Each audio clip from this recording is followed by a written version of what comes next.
So in this session, we are going to be covering variables, basic data types, typecasting, and input function. So what exactly are variables? Well, they are container, and these container they store data in memory. Another way to think of variable as a label that is attached to a value. Now, why do we even need variable? Well, to store data, to reuse values, and also to make your programs more readable and flexible. So how do we create variable? Well, that's easy. Here I'm creating a variable age and I'm assigning it a value 25. In this case, I'm creating another variable called name and I'm assigning it a name Gary Patel. In this case, I'm creating a variable height. I'm assigning a value 5.9 and I'm also printing out the variable. So print age, print name, print height, and that's going to print out each one of these values. 25, Gary Patel, 5.9. Now, if I put this thing in double quotes like this, Python is not going to treat this as a variable. It's going to treat this as a string. So it's going to write just the age over here, just like this.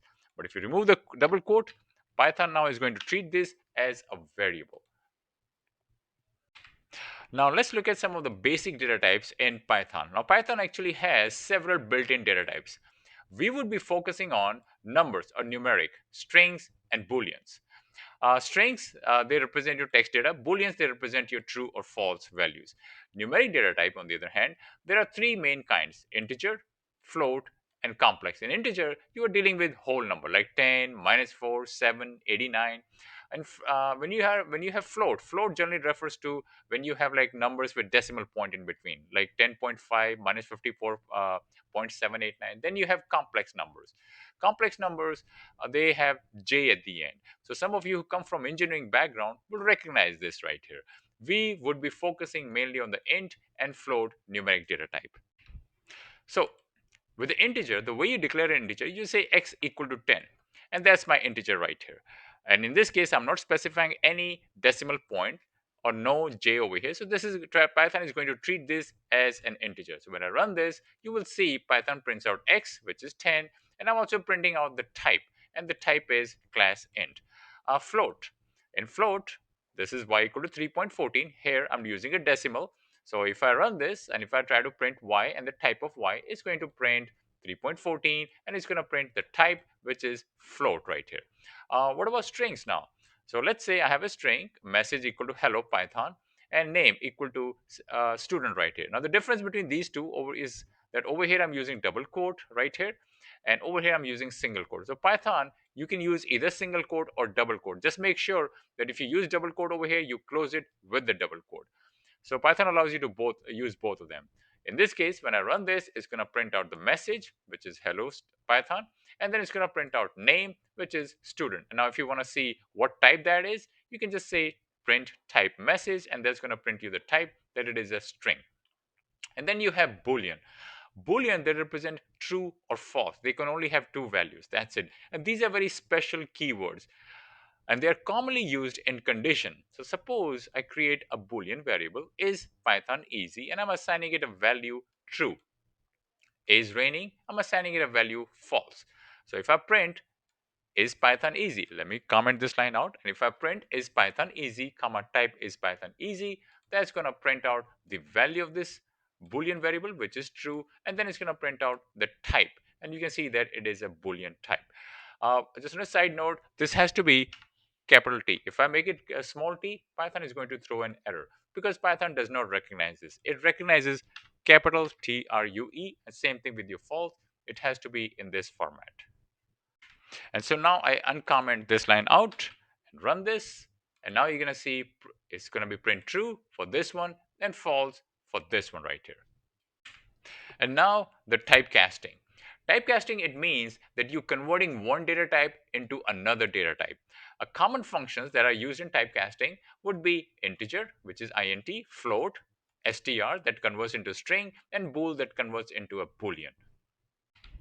Suppose you get a data in this format and you have to divide this number by 10. Well, if you run this, it's going to throw an error because this is a string and you cannot divide string by a number. That's a problem. And you can see that there's a string. If I print type X, it's going to print out string right here. So what is the solution for that?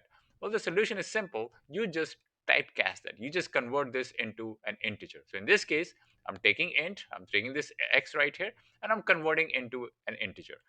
And this time, when I run this command, when I run this syntax, it's gonna work just fine. It's gonna print 1 divided by 10 divided by 10, and the answer is 1. Now, if you uncomment this line out, and if you try to see the type, it's gonna print, it is a type int. You can also use float over here, it doesn't have to be int. Uh, you can also convert integer to float. So suppose this is my a equal to 5, it's an integer, and I'm calling this float, and this is going to take this a equal to 5 and it's going to convert into float. Now when I run this, you will see that it prints out 5.0 and it prints out the class float. You can also convert float to the integer. So suppose this is my x equal to 10.5. This is a float. Now, if I convert this float, there's a decimal number over there, to an integer, watch what happens. It is going to remove this decimal part. It is only going to retain 10 right here. So it converts into an integer this way. How about converting a number to a string? Well, you can do that too. Suppose this is my string, which is an integer, and you can convert this into a str, which is string right here. It's just called str, put score inside, and now when I run this, it's going to print out my score, which is 95, and also I can see what type that is. It is an str. A side note, not all types conversions are possible. For example, if you try to convert hello to an integer, that is not going to work because hello is not a number. And then there is input function. This is used for basic user interaction. So input function, it allows you to take input from the user. Side note, input always returns a string. So suppose you want a user, you want to give a prompt and you want to ask the user to enter his name. Well, you create like this, you say name equal to input, and then you put a string in here. And then it's going to ask the user to enter your name. So if I run this, now it's going to ask enter your name, which is this string right here. And now you have to enter your name. So let's say I enter my name as Ash and I hit enter. It's going to print out hello, hello, and it's going to print out the name, hello Ash. In this case, let's say you want to do some type of computation. So in this case, it's asking the user input, enter your age. But the problem is this, when it's asking user to enter his age, it's going to be string. So what I'm doing, I'm converting it into an integer. So this is called typecasting. So take the input from the user, convert or typecast into integer, and then I'm taking that integer right here and I'm just adding +1 to that. So in this case, let's say the user enters his age is 12. 12 plus 1 is 13, so this becomes 13, and you will be new age, which will be 13 next year. If I don't do int right here, it's going to throw an error. So let me just show you. Now when I run this and enter your age, and if I say 12, and it's an error. And the error is because this is now a string. You cannot take a string and add 1 to that. That's not allowed. So that's why you do int right here. So let's go back, run it again, enter age 12, and there you go.